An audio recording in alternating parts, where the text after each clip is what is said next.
Alright people, so I'm here with an in-depth review on Vince McMahon and Stone Cold Steve Austin podcast. Now I say in-depth because I took a shit ton of notes on it here on my phone. So let's get into the review. First they talk about the network and he says the network is doing great. What?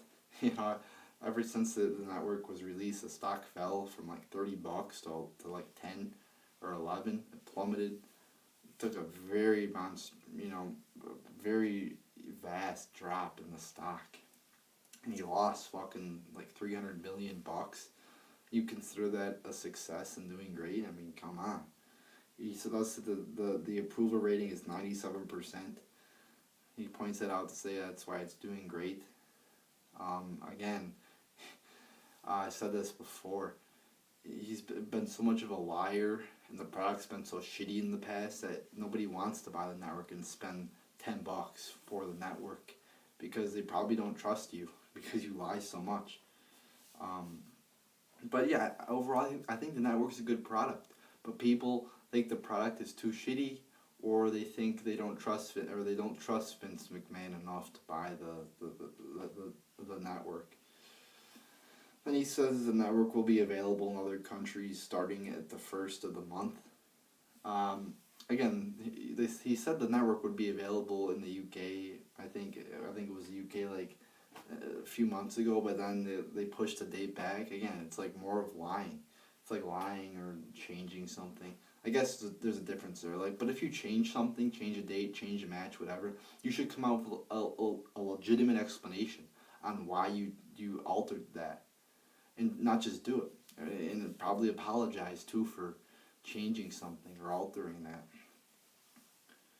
Then he says he has to get the audience exactly what they want, and he listens to them. Again, I call bullshit on this. There's a lot of people in the company right now that we like, that we support, but he doesn't push them. Instead, he pushes the people we don't like Sheamus. And he's like, oh, it's a vast audience, a lot of age ranges, a lot of minorities, whatever, bullshit. Okay. I'm gonna make an analogy here. If you go to a restaurant, there's certain sections on the menu to order from. There's meats, salads, fucking pasta. They don't bring you a plate with, a steak, some spaghetti, and a salad.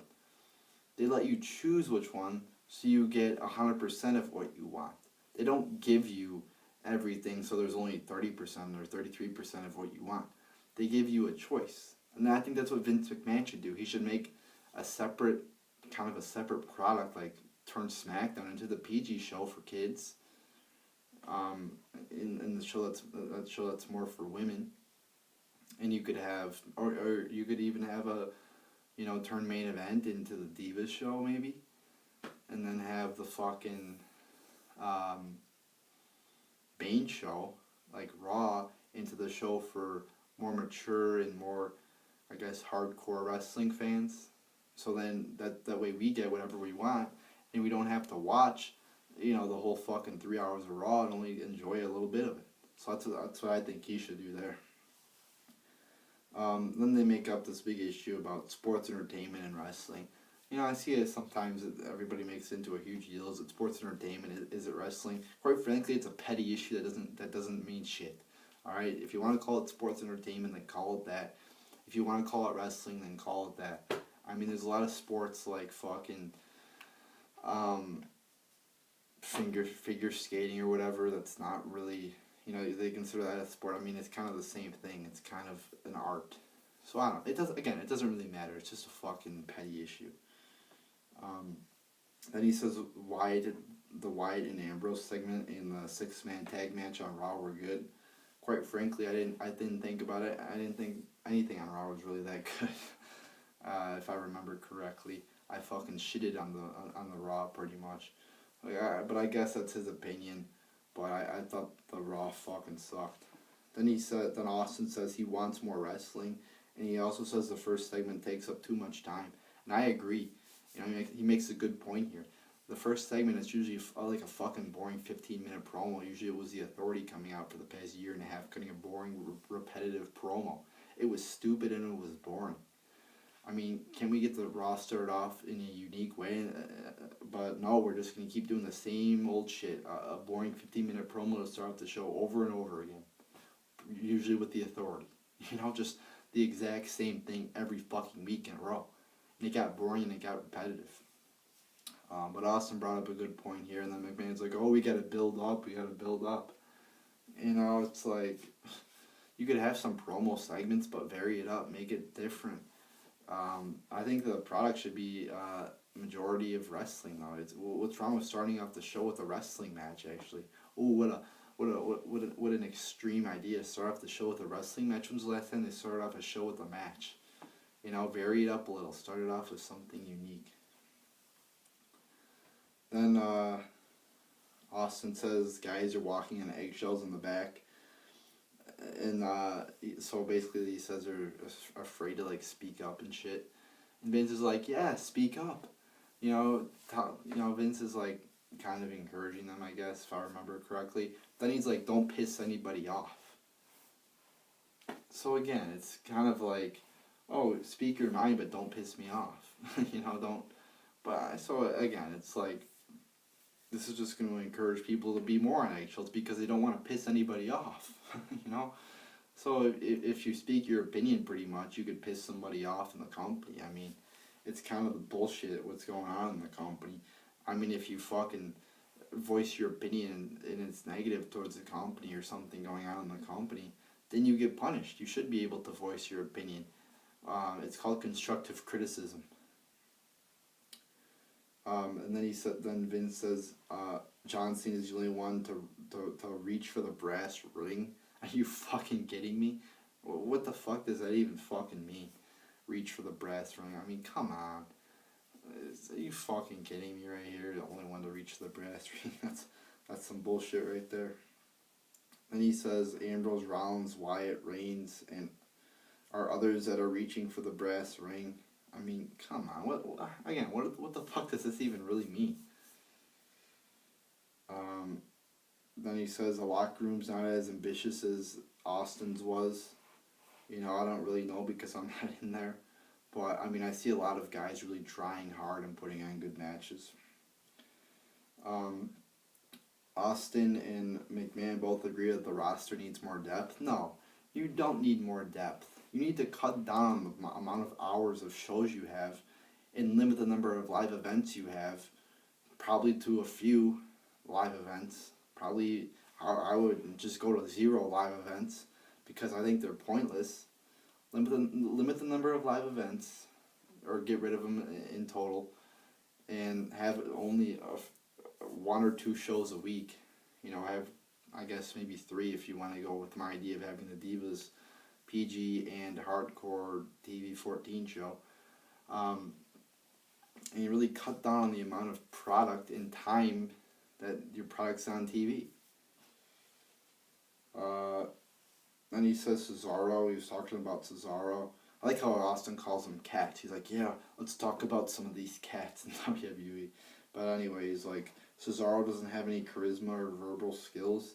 Again, you haven't really given him a chance to fucking express his promo skills. I mean, remember when he was yodeling? I mean, come on. You're going to say, he's not charismatic when you tell him to go out there. Yeah, when you tell him to go out there and yodel, it's not going to be fun. It's not going to be good, And if you watch the JBL and Cole show, I believe Cesaro.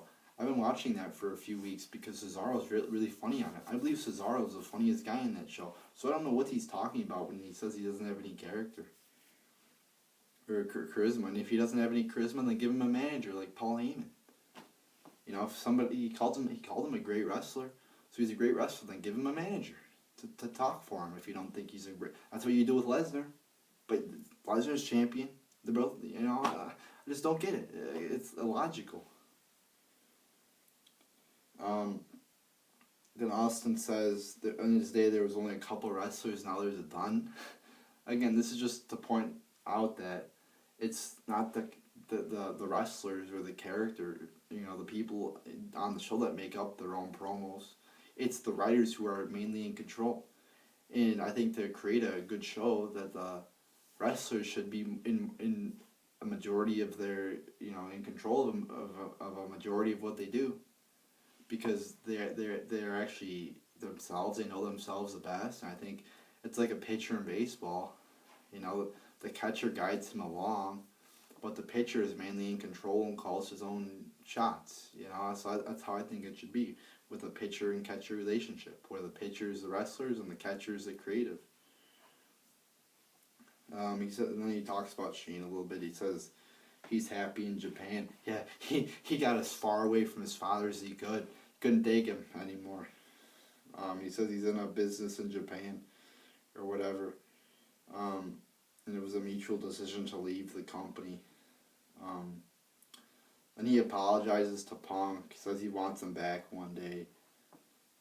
He doesn't really comment though on Punk's accusations.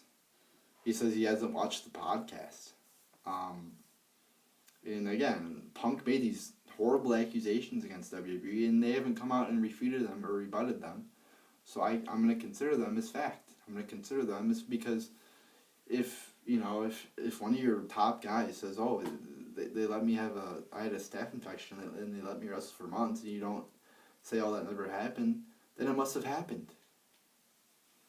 And what else does he say? He also said Punk has had a lack of communication skills, and he called him a loner. He kind of seems like, Punk kind of seems like a guy who just kind of, I don't want to put this in the wrong way, but he's just out there for himself, which isn't a bad thing. I mean, in the world, that's what you got to do. You can't really worry about pleasing everybody. But, I mean, he said he was a loner, lack of communication skills. If he has a lack of communication skills, as Vince put it, then talk to him, or how about you fucking treat him right? I mean, he doesn't want to talk to somebody who's literally kind of trying to kill him. I mean, not trying to kill him, but letting him die with a fucking staph infection. I mean, you gotta fucking treat your guys right if you're gonna expect them to talk to you and be happy with you. And then Vince says when you walk out on the company, no matter what reasons, you're walking out on the fans and the company. No. If a company's fucking mistreating you, if a company is letting you die, if a company is having you wrestle with a concussion, if a company is basically raping you, then you have a right to leave. Alright? Vince McMahon just blows my mind. It's like, what if this is just a hypothetical, but what if the guys in the locker room are trying to kill you? Do you have a right to leave? Yes, you have a right to leave. Alright? And then Vince says he made the Undertaker decision. Again, nice for him to say this, but again, you can't really trust him on everything he says. But I kind of trust him on this. I kind of believe him, because he is ultimately in control. And so I guess it was Vince that made the decision according to him. So I don't know too much about that, but just wanted to put that in there. And then he says Vince called Brock a special attraction. That's why he's not there. You've got to be shitting me. Vince, well, then why put it? I get the idea that, and I agree with it, that Brock Lesnar's a special attraction, shouldn't be there every fucking week. But if that's going to be his role, then he shouldn't be champion. Alright? The champion should be there every fucking week, pending certain scenarios like a death in the family, maybe the birth of a child, or for storyline purposes, or if he's injured. So, even if he is injured, I guess he could still be there. But I mean, if it's for storyline or whatever, or some family matter, or some personal issue, then that's okay. Death in the family. But if you're sitting on your couch, that's not an excuse. If you're the champion, you should be there every fucking week. What else here? He also says Savage will be in the Hall of Fame soon. So let's watch out for that, people. Will Vince Vince McMahon be truthful in that. I think, it's all about money for Vince. So I think, and there's been a lot of talk about Savage being in the Hall of Fame. So I think he will be in the Hall of Fame soon. He says you don't need to see Sting a lot either. Again, he kind of equated him with Lesnar, and he's a special attraction. Again, Sting is, a lot of people like him and shit. So, should he be on TV every week? Maybe not. But I think he still should be there more than a few times a year. Come on. Then he says he won't be surprised if Sting is at WrestleMania too, which is kind of hinting towards something too, kind of a build-up, I guess. And then he says there has to be a line between creative and the superstars. Again, the superstars should be in control of their own character for the most part, and the creative should be guiding them along. I think creative's retarded. They gotta be some of the most retarded people I've ever seen with the kind of gimmicks they create. And he talks about the JR incident. He's like, oh, we fired him or we got rid of him because of the incident in Las Vegas. He kind of contradicted himself because he's like, oh, there was an incident in Las Vegas and then he wanted to go back to Oklahoma. It's like, it doesn't really make sense to me. And I guess he was referring to that incident where Ric Flair went off or whatever. If you're going to punish someone, punish Ric Flair. Don't punish Jim Ross. It made no sense. And then to wrap up the interview, he says he doesn't listen to the critics. So he doesn't listen to the people who criticize his company? Come on. He was saying all throughout the interview, yeah, I listen to the fans, I do what they want, it's all about the fans. Then he says he doesn't listen to the critics. So I guess if you speak bad about his company, if you have a problem with his company, he doesn't listen to you. But overall, I thought it was a pretty entertaining interview. I think Vince should do more of these interviews to connect with his fans more. I think he should be doing that more, connecting with his fans, do more interviews with people. And I think Steve Austin did a good job of really grilling him on certain topics. I think he could have done a little bit better, but I think it was still a good job.